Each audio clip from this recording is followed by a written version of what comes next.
Hi everyone, I welcome you all to Target Competitive. Hope you are fine. And आज यहाँ पे हम start करने जा रहे हैं इन्वायरमेंट को एंड जनरली आपके सिलेबस में अगर हम बात करें यहाँ पे अकाउंट असिस्टेंट एंड बाकी जो वेरियस एग्ज़ाम हैं तो यहाँ पे अगर हम देखें तो इन्वायरमेंट का वेटेज इस बार अच्छा रखा गया है। एंड जो इन्वायरमेंट होता है ये जनरली काफ़ी स्कोरिंग सब्जेक्ट रहता है। लाइक जो साइंस होता है वो स्कोरिंग होता है, इन्वायरमेंट स्कोरिंग होता है। इकोनॉमी की अगर मैं बात करूं तो ये सब्जेक्ट जो होते हैं ना काफ़ी स्कोरिंग रहते हैं। अगर आपके कॉन्सेप्ट्स क्लियर हैं, अगर आपके पास अच्छा डेटा है इनका, तो ये सब्जेक्ट्स जो है ना हाईली स्कोरिंग रहते हैं। तो अगर मैं इन्वायरमेंट की बात करूं तो पहले आपको ये मेंशन किया गया है कहाँ पे, जो जीके वाला पोर्शन है तो यहाँ पे मेंशन किया गया है। फिर अगर हम बात करें आगे जाकर, आगे ये मेंशन किया गया है कहाँ पे, साइंस में। तो अगर यहाँ पे हम देखें ecosystem, environment, green house, ozone layer, food chain वगैरह, तो ये सब मेंशन किया गया है।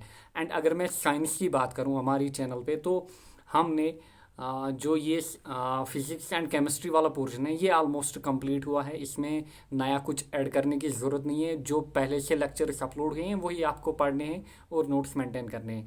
न्यूट्रिशन मैंने प्रोवाइड किया है, विटामिन्स मैंने प्रोवाइड किया, एंड जो बाकी यहाँ पे बचता है ना, रेस्पायरेशन, ट्रांसपोर्टेशन एंड इन्वायरमेंट वाला पोर्शन, ये चीज़ें मैं आपको कवर कराऊंगा। तो चलिए यहाँ पे हम स्टार्ट करते हैं इन्वायरमेंट को।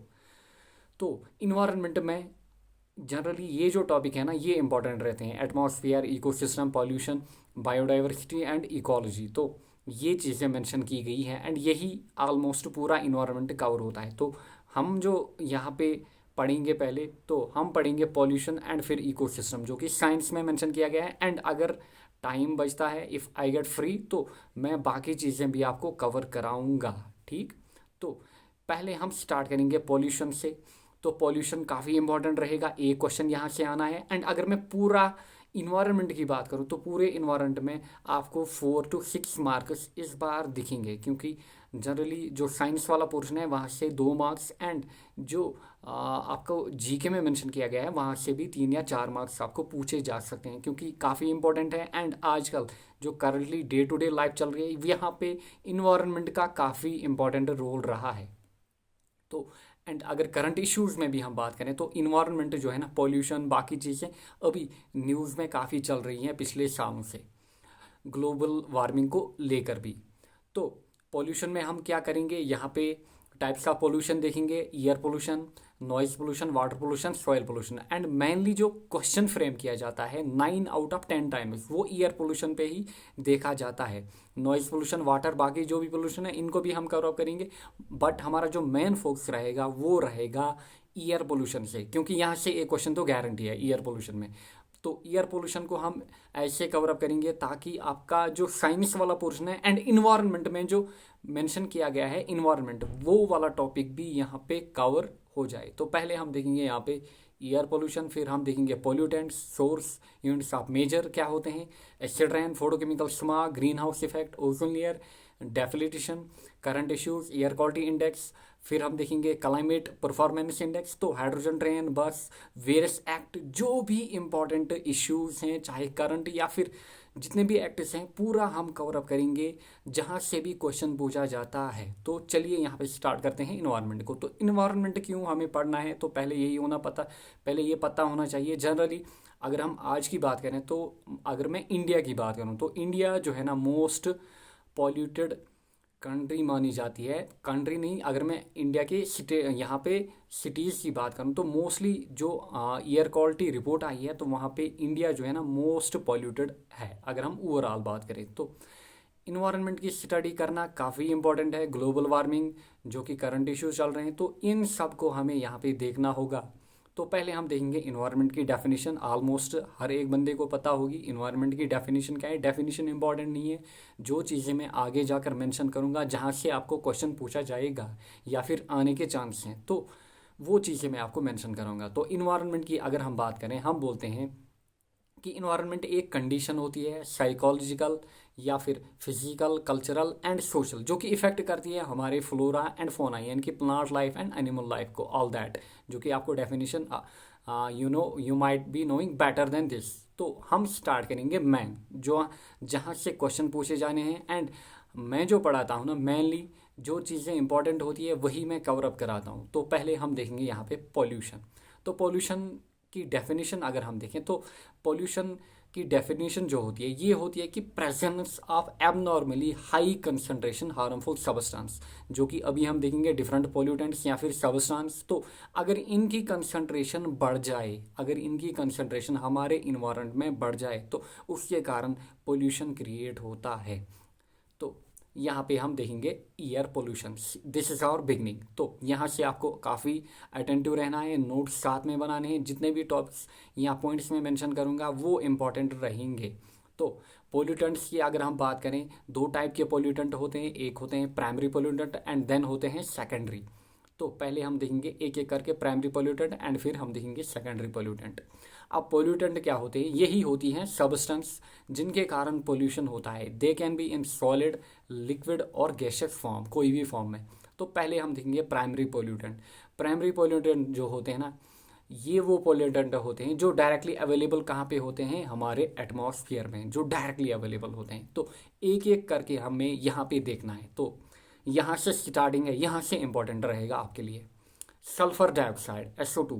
अगर मैं सल्फर डाइऑक्साइड की बात करूं तो ये प्रोड्यूस किया जाता है बर्निंग ऑफ कोल। तो कोल की बर्निंग के कारण जनरली इंडस्ट्रीज में ये प्रोड्यूस होता है। कौन? Sulphur dioxide. Thermal power plant की अगर हम बात करें या फिर वॉल्केनोज की बात करें तो यहाँ से प्रोड्यूस होता है सल्फर डाइऑक्साइड। अब ये क्वेश्चन आपसे पूछा जाएगा कि सल्फर डाइऑक्साइड कहाँ से प्रोड्यूस होता है? तो पहले आपको ये याद रखना है, बर्निंग ऑफ कोल या फिर पावर प्लांट या फिर वॉल्केनो से। क्लियर? फिर आपको याद क्या रखना है कि ये जो सल्फर डाइऑक्साइड होता है या फिर कोई भी पोल्यूटेंट, इसके कारण क्या चीज़ें होती है। तो पहले ये रेस्पॉन्सिबल रहता है स्मॉग के लिए। तो स्मॉग हम आगे जाकर देखेंगे, फोटोकेमिकल स्मॉग। एंड दूसरा जो ये रहता है ना, ये एसिड रेन के लिए भी इंपॉर्टेंट रहता है, यानी कि एसिड रेन जो बनती है वो बनती है सल्फर डाइऑक्साइड के कारण। तो यहाँ पे मैंने 1 क्यों लिखा है एसिड रेन के ऊपर, ये आपको याद रखना है।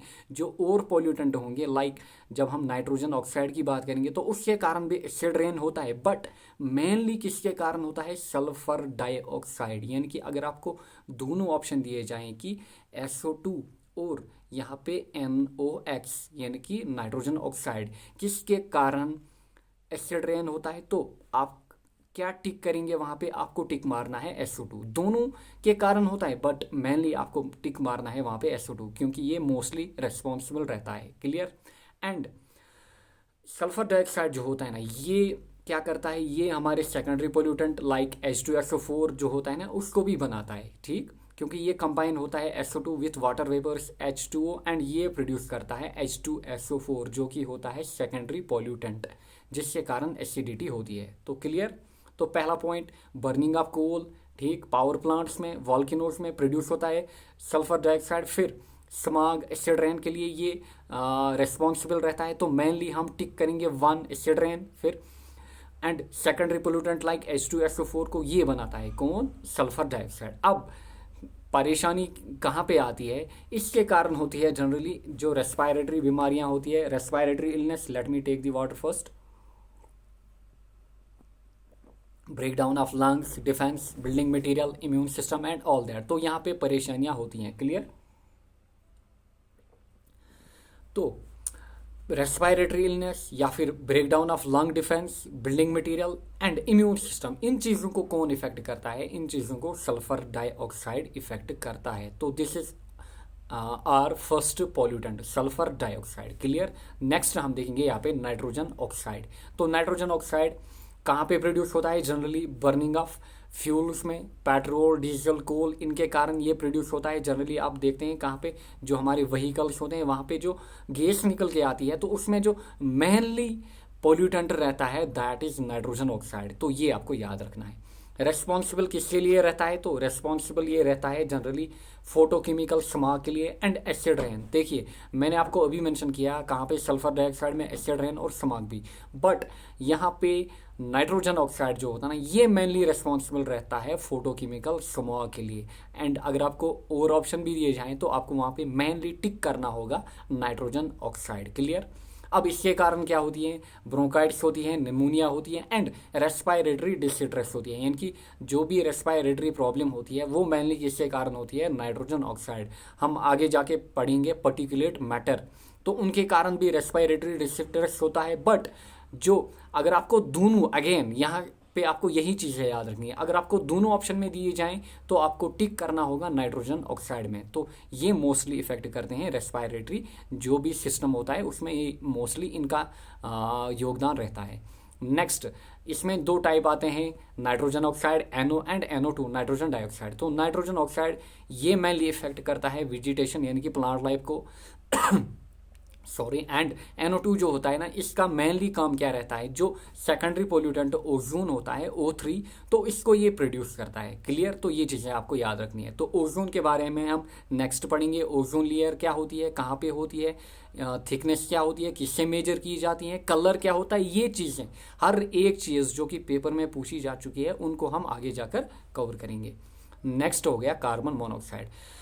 अब कार्बन मोनोऑक्साइड जो होता है ना, काफ़ी इंपॉर्टेंट होता है, स्पेशली अगर हम हमारे कश्मीर की बात करें तो कश्मीर में विंटर मोस्टली रहता है। तो जनरली लोग जो चिमनीज एंड बुखारी होती है ना, उनका इस्तेमाल ज़्यादातर करते हैं। तो मोस्टली यहाँ पे क्या देखा जाता है कि मोस्ट टाइम्स जो विंटर्स में डेथ होती है तो वो किसके कारण होती है, कार्बन मोनोऑक्साइड के कारण, क्योंकि इनकम्प्लीट बर्निंग वहाँ पे मेन कारण बनती है। तो कार्बन मोनोऑक्साइड हम देखेंगे, it is a product of incomplete combustion. बिल्कुल, ये कहाँ से बनता है, जब कंबशन इनकम्प्लीट हो, यानी कि इनकम्प्लीट कंबशन के द्वारा यहाँ पे क्या प्रोड्यूस होता है, यहाँ पे कार्बन मोनोऑक्साइड प्रोड्यूस होता है।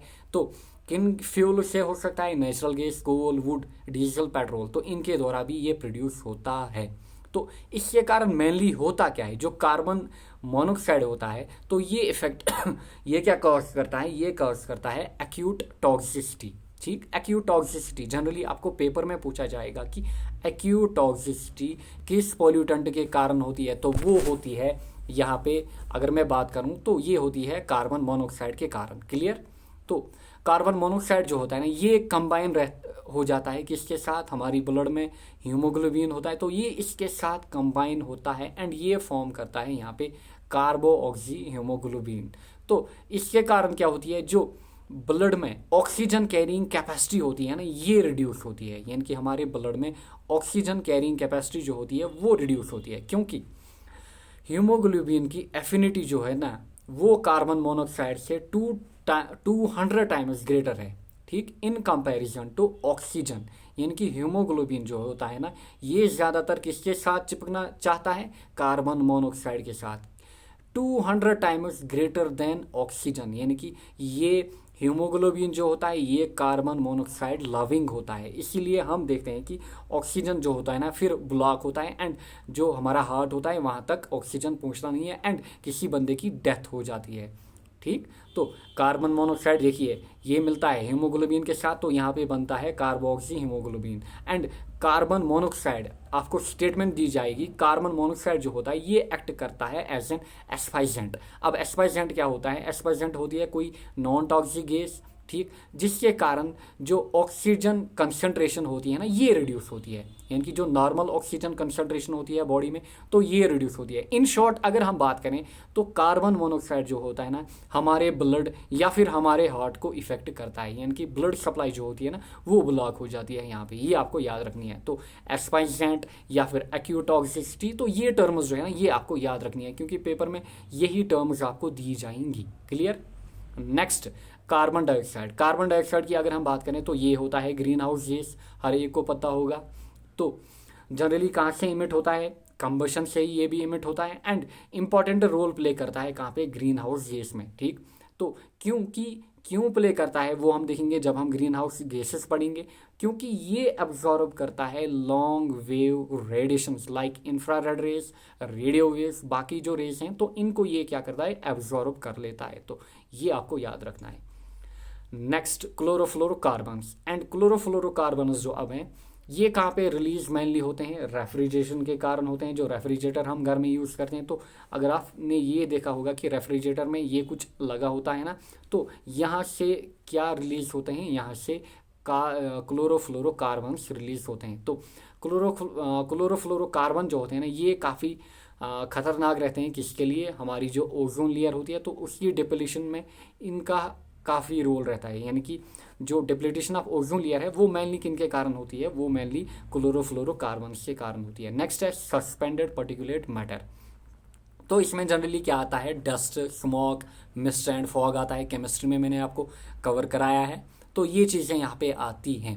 एंड अगर हम सस्पेंडेड पर्टिकुलेट मैटर की बात करें तो ये एक्ट करता है as primary and secondary pollutant, both, दोनों में एक्ट करता है। इसके कारण क्या इफेक्ट होते हैं? कार्किनोजेनिक इफेक्ट, यानी कि कार्किनोजेनिक इफेक्ट मीनिंग यहाँ पे कैंसर इसके कारण हो सकता है। यानी कि कार्किनोजन क्या होते हैं? ये होते हैं कैंसर काजिंग एजेंट। तो next premature motility, respiratory distress मैंने मेंशन किया था जब NOx में हमने देखा, तो मेनली आप टिक करेंगे NOx को, क्लियर, यानी कि नाइट्रोजन ऑक्साइड को, अगर आपको रेस्पिरेटरी डिस्ट्रेस ऑप्शन में दिया गया है। देन रिड्यूस करता है विजिबिलिटी को एंड एरो एलर्जी कैरियर भी रहता है। कौन? Suspended particulate matter.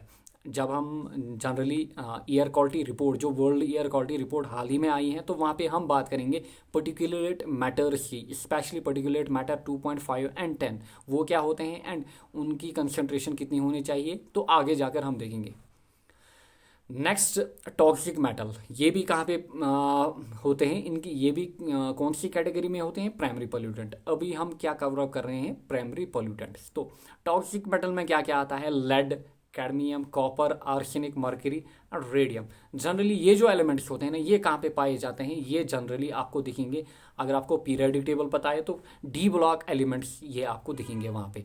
Lead, cadmium, copper, arsenic, mercury, radium, ये होते हैं टॉक्सिक एलिमेंट्स, काफ़ी खतरनाक। अगर नेक्स्ट हम बात करें toxic elements like silver, lead, cadmium, copper, they can environment, कहाँ पे? दे कैन इंटर इन्वायरमेंट, हमारे इन्वायरमेंट में ये इंटर करते हैं। किन के थ्रू? पैंट्स या फिर हेयर ड्राई या फिर बैटरीज, तो इनके थ्रू ये इंटर होते हैं कहाँ पे? हमारे इन्वायरमेंट में। कौन? Toxic metals, clear. तो इनके कारण क्या होती है? मेंटल रिटार्डेशन होती है, हाई BP होती है, या फिर हार्ट डिजीज होती है। किनके कारण? टॉक्सिक मेटल्स, काफ़ी खतरनाक होते हैं ये। नाम आपको जनरली याद रखने हैं: lead, cadmium, copper, arsenic, mercury, radium. काफ़ी इंपॉर्टेंट, काफ़ी बार पेपर्स में पूछे जा चुके हैं। एंड अगर हम मोस्ट टॉक्सिक एलिमेंट की बात करें तो वो होता है प्लूटोनियम। केमिस्ट्री में क्वेश्चन पूछा जाता है, तो ये आपको याद रखना है। आपके इन्वायरमेंट में भी ये क्वेश्चन पूछा जा सकता है। नेक्स्ट अगर मैं यहीं पे देखूँ नॉन टॉक्सिक एलिमेंट, तो नॉन टॉक्सिक एलिमेंट कुछ की मैं यहाँ पे बात करूँ तो hydrogen, helium, iron, manganese, magnesium, ये कुछ नॉन टॉक्सिक एलिमेंट होते हैं। जनरली आपको कंफ्यूज किया जाएगा, आपको बोला जाएगा बताओ हीलियम, मैग्नीज या फिर मैग्नीशियम, हाइड्रोजन, ये क्या है? ये हैं टॉक्सिक या फिर नॉन टॉक्सिक, तो ये आपको याद रखना है। अगर मैं सिलिका की बात करूँ जो एक नॉन टॉक्सिक एलिमेंट होता है, बट इसके कारण जो रेस्पिरेटरी डिजीज होती है ना, वो होती है जिसको बोलते हैं हम निमोकोनियोसिस। तो ये आपको याद रखनी है कि जो कि एक लंग डिजीज होती है, ये किसके कारण होती है? सिलिका, बट वो क्या है? नॉन टॉक्सिक, ये आपको याद रखना है। Next volatile organic compounds. Volatile organic, तो यहाँ पे ऑर्गेनिक वर्ड जब भी आपको मिलेगा तो यहाँ पे हाइड्रोकार्बन, यानी कि कॉम्बिनेशन ऑफ हाइड्रोजन कार्बन आपको मिलेंगे। इनमें क्या आते हैं? हाइड्रोकार्बन एंड जनरली सॉल्वेंट आते हैं। अगर मैं बात करूं मीथेन, CH4, मीथेन को ही CH4 हम बोलते हैं, एंड टॉल्यूएन, ये क्या होते हैं? ये जनरली होते हैं वोलाटाइल ऑर्गेनिक कंपाउंड। एंड ये कहाँ पे आते हैं? ये प्राइमरी पोल्यूटेंट की कैटेगरी में आते हैं। आपको कोई भी ऑप्शन दिया जाएगा विच of the following is not a primary pollutant. Next ammonia. अब अमोनिया जो होता है ना, ये भी क्या होता है? ये भी होता है प्राइमरी पोल्यूटेंट। जनरली अमोनिया कहाँ से आता है? जनरली हम जो एग्रीकल्चरल पर्पस जो होती है वहाँ पे जनरली जो भी कुछ हम यूज़ करते हैं ना एग्रीकल्चर को वहाँ पे लिफ्ट अप करने के लिए, तो उन चीज़ों से ये प्रोड्यूस होता है। कौन? अमोनिया। नेक्स्ट अगर मैं बात करूं लेड की, लेड भी जो होता है ये भी प्राइमरी पोल्यूटेंट होता है। इसके कारण क्या होती है? कार्डियोवास्कुलर डिजीज, वो क्या होती है? जनरली जो कि एक हार्ट डिजीज होती है। यहाँ पे generally heart and arteries and nerves involve होती हैं, तो ये आपको याद रखना है। लेड जो होता है ये इसके कारण कार्डियोवास्कुलर डिजीज होती है, ये भी प्राइमरी पोल्यूटेंट होता है। एंड इमिट किन के द्वारा किया जाता है? व्हीकल्स के द्वारा लेड इमिट किया जाता है। एंड व्हीकल में हमने देखा नाइट्रोजन ऑक्साइड भी क्या किया जाता है? वहाँ पे इमिट किया जाता है, NOx या फिर NO2 की हम बात करें। नेक्स्ट है यहाँ पे सेकेंडरी पोल्यूटेंट्स। अब सेकेंडरी पोल्यूटेंट्स क्या होते हैं? ये होते हैं डिराइव्ड। डिराइव्ड मतलब जो कि दूसरों से बनते हैं। हमने देखा प्राइमरी जो कि एटमॉस्फेयर में अवेलेबल होते हैं, बट अब ये होते हैं प्रोड्यूस जिनके द्वारा केमिकल रिएक्शन के द्वारा। अब नेचुरल पोल्यूटेंट जो होते हैं उनमें केमिकल रिएक्शन होती है, तो यहाँ पे ये बनते हैं कौन? Secondary pollutants. नाम जितने भी यहाँ पे मेंशन किए गए हैं आपको याद रखने हैं, आपको पेपर में दिया जाएगा। विच of the following is not a secondary pollutant? तो पहला सल्फर डाइऑक्साइड, फिर ओजोन जो कि एक सेकेंडरी पोल्यूटेंट है, काफ़ी इंपॉर्टेंट। ये किससे बनता है? जनरली NOx या फिर वोलाटाइल ऑर्गेनिक कंपाउंड से। देन फॉर्मल्डिहाइड HCHO, ये इसकी केमिकल फॉर्मूला है फॉर्मल्डिहाइड, एल्डिहाइड फैमिली से लिया गया है, तो ये भी क्या है? ये भी एक सेकेंडरी पोल्यूटेंट है। Then PAN peroxy acyl nitrate, ये भी क्या है? ये भी है सेकेंडरी पोल्यूटेंट। एंड ये किससे बनता है? Generally NO2 and VOC, volatile organic compound से। Next particulate matter. Particulate matter में के बारे में मैंने आपको पहले ही मेंशन किया, ये एक्ट करता है both as an primary and secondary pollutant. तो ये आपको याद रखना है पर्टिकुलेट मैटर के लिए। तो ये यहाँ पे कुछ सेकेंडरी पोल्यूटेंट्स थे, H2SO4, ozone, formaldehyde, pan, particulate matter. Next हम देखेंगे यहाँ पे कुछ MCQs आए हुए। सेकेंडरी पोल्यूटेंट इज, आपको ऑप्शन दिया गया है SO2, O3, CO2, H2S। तो स्क्रीन को पॉज करो एंड एक एक करके हर एक क्वेश्चन को सॉल्व करो। तो पहला क्वेश्चन अगर हम देखें तो यहाँ पे secondary pollutant ozone, clear. What is a major pollutant present in photochemical smog? तो अगर हम फोटोकेमिकल स्मॉग की बात करें तो किसके कारण होता है? एक तो नाइट्रोजन ऑक्साइड, दूसरा sulphur dioxide, but main reason जो रहता है दैट इज नाइट्रोजन ऑक्साइड।